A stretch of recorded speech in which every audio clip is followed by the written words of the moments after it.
Finally, that squirrel has chosen to climb the thing.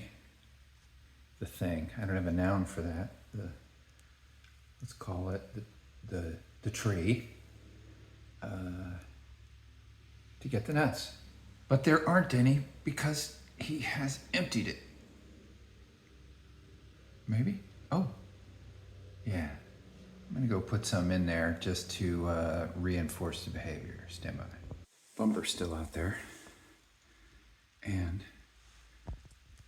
Grumper is still out there hunting for squirrel stash. Okay, so what I've done since Pistachio has figured out to climb the post is I've moved it away from the rail and I've put it by the window here. So now I can reach it to refill it from the window. Now I think, I don't know if I want to get into this hand feeding business, but so now I know he knows to climb it. Now he's going to have to. So we'll see if he does. Okay, so some scrounging.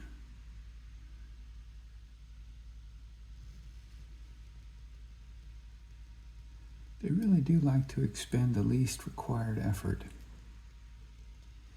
Although a thing I realized a moment ago was there's a limitation to the squirrel brain, because that squirrel had climbed the little post thing and looked in the bowl and found nothing, and then went around to the railing to stand on it in the other fashion by which nuts were retrieved to see if there was anything accessible that way. So the little squirrel brain didn't make the connection that empty is empty, although that might actually be an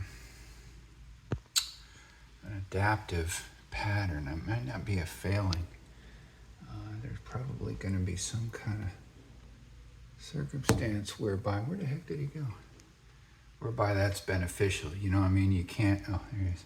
You can't get at a thing one way, that sometimes another way will work. That squirrel's gonna, oh, he's trying to find a way from up there. Oh, now he's on the roof. Down. I wonder if he's gonna launch himself down at it. You're gonna have to climb the little post. Squirrel brains. Oh, there's the other one. So that is the female, that's Peanut. And the one currently on the roof is Pistachio. He's a male. And the way I can discern them, you have to kind of look closely, and a profile shot makes it easiest.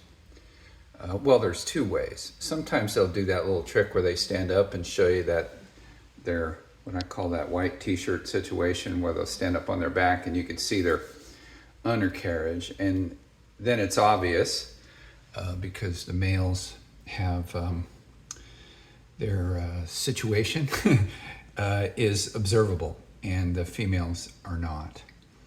The other thing is in profile, like you can see, that's Peanut.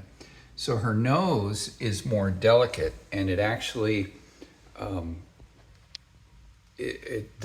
what we typically call a Roman nose, where it's curved outward like a bridge, or like a Semitic nose profile.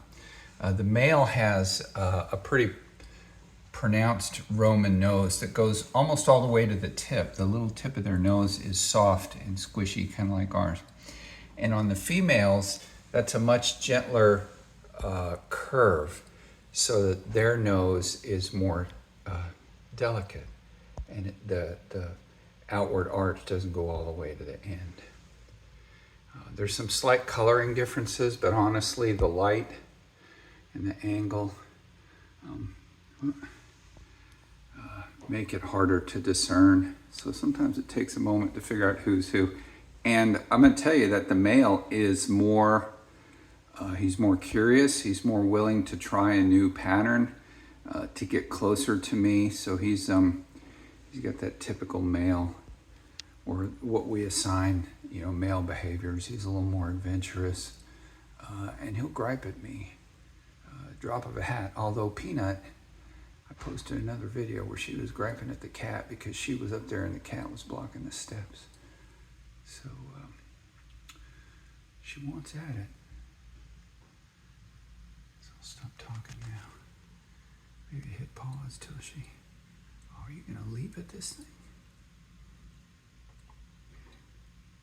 That would be something. They often leap quite far, but I think that the bowl moves is problematic for the leaping. So maybe I'll leave them alone for now and catch up again when there's something to see. There's Bumper. He lays in this yard sometimes all day, sometimes for a couple of days. She. I got a fence all the way around the yard, but no dogs or anything. It's pretty safe. And that little rise in the back, she can see all the approaches. So that deer might be here all day. They come often in the fall when that right there, which is now a pretty scrangy, sticky business, is that's quite an apple tree. And when those apples end up on the ground, because I can't eat all of them, the deers will come and get after those.